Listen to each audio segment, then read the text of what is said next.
Bonjour! Alors, dans cette vidéo, on va voir la partie 2 des volets. Donc jusque-là, on a réglé les volets sur la radio, donc sur l'avion aussi, tout est fonctionnel. Maintenant, on va s'occuper de la compensation à la profondeur pour les volets. À chaque fois que vous aurez des volets sur un avion, il y aura toujours besoin d'avoir une compensation automatique sur la profondeur. Globalement, quand vous sortez les volets, l'avion va monter. Donc il faut automatiquement que la profondeur se cale à la baisse. On va regarder du coup comment on fait. Alors j'en profite pour dire qu'il y a plusieurs méthodes pour le faire. Moi je vais vous présenter la mienne, qui fonctionne bien, et que je trouve la plus simple, à la fois à mettre en place et à gérer après en vol. Donc voilà, on est parti pour voir ensemble comment ça marche.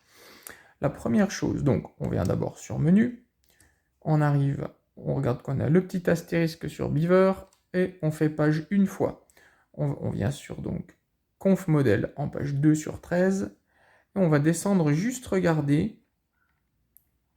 On descend, voilà. Là, trim ET, ça doit être coché. C'est trim étendu. Donc ça veut simplement dire que vos trims ont le même débattement que les manches. En règle générale, les trims, on peut ajuster les gouvernes sur un petit débattement autour du neutre. Alors que les gouvernes, on peut aller sur la totalité. En cochant trim étendu, vous pouvez aller à 100% du débattement avec le trim. Ça nous sera utile pour nos réglages.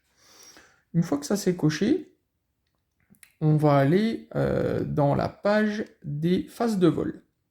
Phase de vol, on va gérer nos positions de volet, enfin surtout nos compensations à la profondeur, par des phases de vol.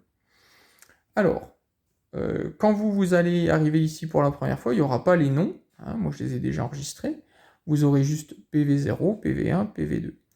Donc, volet rentrée, c'est la phase de vol 0, phase de vol 1, c'est les volets 1, et 2, c'est la 2. Donc, on rentre dans la PV0, voilà. Alors, ici, vous allez en premier donner le nom, donc les volets 0. Là, trim, on ne va pas y toucher pour la PV0, on fera ça pour les autres. Ça 2.0, 2.0, 2.0, 2.0, ça veut dire que les trims sont mémorisés par phase de vol, et dans ce cas-là, ils prennent en compte ceux qu'on a enregistrés en phase de vol 0. Ça paraît compliqué comme ça, mais vous allez voir après, c'est assez simple. On va simplement modifier une chose ici, ce sera fondu on. C'est pour que le cerveau de profondeur bouge doucement, comme on a mis les volets. Donc les volets sortent doucement. Là, on va mettre aussi un ralenti. On va simplement le mettre en fondu on, puisque forcément, quand on sort d'une phase de vol, c'est pour aller dans une autre. Donc on rentrera toujours dans une phase de vol. Donc inutile de mettre sur on et off. On va juste mettre on. Donc PV0, on met simplement le nom, on ne change pas les trims, et on met juste fondu on 0,5. On sort de là. On va venir sur PV1. Voilà. Là, on nomme donc la phase de vol 1, volet 1. On va venir ici, alors là je vais dézoomer. On va utiliser pour les volets, donc comme on avait vu, hein, cet interrupteur-là. Donc les phases de vol vont être aussi commutées par cet interrupteur-là. Je viens sur Inter, je clique une fois. Il doit clignoter. Quand il clignote, j'amène mon interrupteur en position du milieu, comme si j'avais sorti mes volets en sortie 1. Donc je reviens sur l'écran. On voit que là, il clignote sur SB, le milieu. Donc là, c'est bon, on valide. Là, c'est la petite subtilité du truc, c'est maintenant, on voit qu'on est en phase de vol 1. Là, lui, il utilise les trims de la phase de vol 0. C'est pas ce qu'on souhaite. On veut qu'il utilise les trims de la phase de vol 1. Donc là, je viens mettre 2.1 à chaque fois. Hop, 2.1. Ici, hop, 2.1. Et là, pareil. Voilà. Ça veut dire qu'à la phase de vol 0, vous n'aurez pas les mêmes trims que la phase de vol 1. Donc vous pourrez ajuster vos trims de profondeur pour correspondre à la phase de vol 1. Donc ensuite, petite modif aussi fond du on, on met 0,5 comme on a mis au dernier. Voilà. Et c'est tout. On sort de là. PV2, phase de vol 2, pareil, on rentre dedans. Là, ici, on le nomme, donc volet 2. L'inter, on clique dessus, je redézoome un petit coup. L'interrupteur, cette fois, on va le passer tout en bas. Voilà. Je reviens, hop, sur l'écran. Il nous détecte donc le SB flèche vers le bas. On valide. Voilà. Ensuite, on dérive sur les trims. Donc là, on va mettre... Là, il utilise les trims de la phase de vol 0. Nous, on veut que ce soit les trims de la phase de vol 2. Donc, on met 2.2. Là, pareil, à chaque voie. Ça, c'est les voies aileron profondeur dérive gaz. Donc, on met les 4 qui correspondent à la phase de vol. Je précise qu'on pourrait en mettre que 2. On pourrait mettre profondeur et aileron. Il faut aussi mettre les ailerons parce que quand on va sortir les volets, ça peut avoir une influence sur la position du roulis. Il peut se mettre à pencher sur le côté quand on met les volets. On pourrait mettre que 2 de ces chiffres-là, puisque le trim de profondeur, le trim de gaz et le trim de dérive, on n'aura pas d'intérêt à ce qu'ils changent entre les phases de vol. Le problème, c'est qu'il faut savoir lequel de ces 4 est le trim de profondeur et le trim d'aileron. J'ai déjà fait des tests, moi j'avais trouvé lesquels c'était, je ne me rappelle plus, mais c'est pas logique, puisque en toute logique, on avait mis aileron en voie 1, profondeur en voie 2, ensuite c'est gaz en voie 3 et 4 dérives. Si c'était ça, ce serait facile, on mettrait les 2 premiers, mais c'est pas le cas. Alors donc je sais pas si ce sera le cas sur toutes les radios, pour pas avoir de doute, on met les 4. Donc, on a bien les 4 les 2 points, donc 2, on met toujours pareil fondu on en 5, voilà, et c'est terminé. On sort de là, voilà. On vérifie, donc là, je dézoome, hop, voilà. On a donc, là, il nous met donc les trims, hein, donc là, on a bien et on a bien sur la phase de vol 0, les 0, sur la 1, on a bien les 1, et sur la 2, on a bien les 2. Alors, bon, le dernier, il a un peu mâché.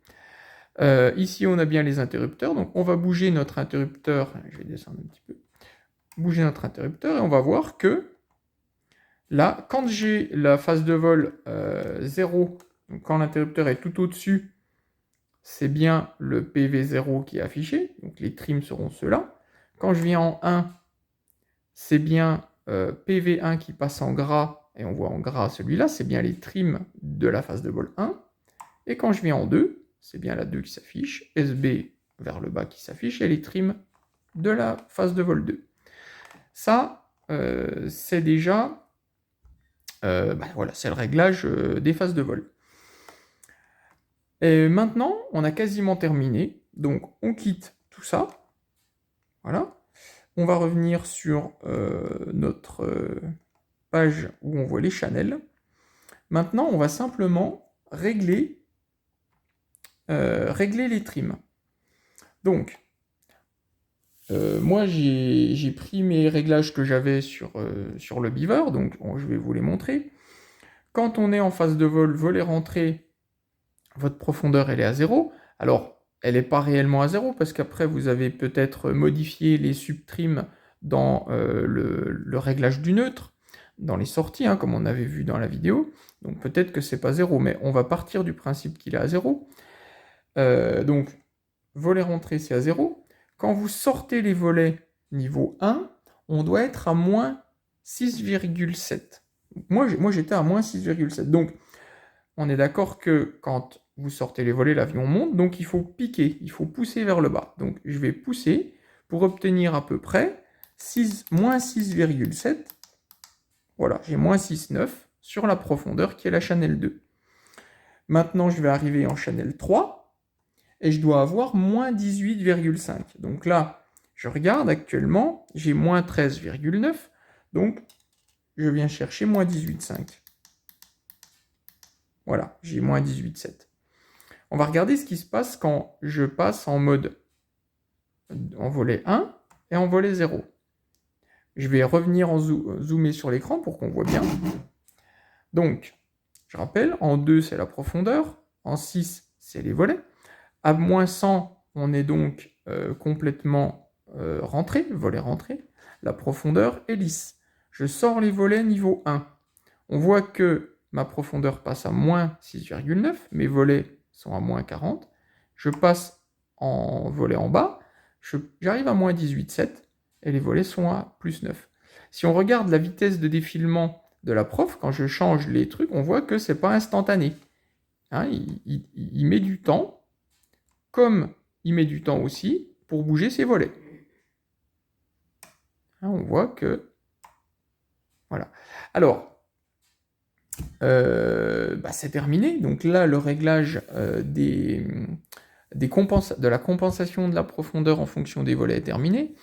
Il restera à gérer maintenant en vol. Vous allez décoller, vous allez mettre l'avion en altitude suffisamment haut, vous passez les volets en position 1 et vous réglez vos trims. Sur la formation, on a énormément insisté sur la connaissance, la maîtrise du réglage de ces trims en vol. Et ben là, ça va être l'application de ce qu'on a appris. Vous mettez les volets en sortie 1, vous réglez vos trims, notamment profondeur aileron. Une fois que c'est fait, vous remontez encore suffisamment haut, vous passez les volets en sortie 2, et rebelote, vous réglez vos trims de position, de profondeur, qui correspondent au volet sortie 2. Une fois que c'est fait, lui, grâce aux phases de vol, il va se souvenir des positions des trims. Quand ce sera fait, ce sera fini. Vous pourrez rechanger vos phases de vol, rechanger vos positions de volet. Il va avoir mémorisé les positions de trim et vous n'aurez pas besoin de recorriger. Sauf un cran ou deux, comme à chaque fois, voilà, d'un vol à un autre, on peut toujours avoir un petit peu de modification à faire. Voilà, donc c'est terminé pour les réglages des volets. C'est quand même un gros dossier, un point important à voir. Donc je vous souhaite bon réglage. N'hésitez pas à tâtonner, à regarder, à faire des essais. Si cette vidéo vous a plu, qu'elle vous a appris quelque chose, n'hésitez pas à mettre un petit pouce bleu, ça fait toujours plaisir. Et à vous abonner si ce n'est pas encore fait. Merci, bonne journée.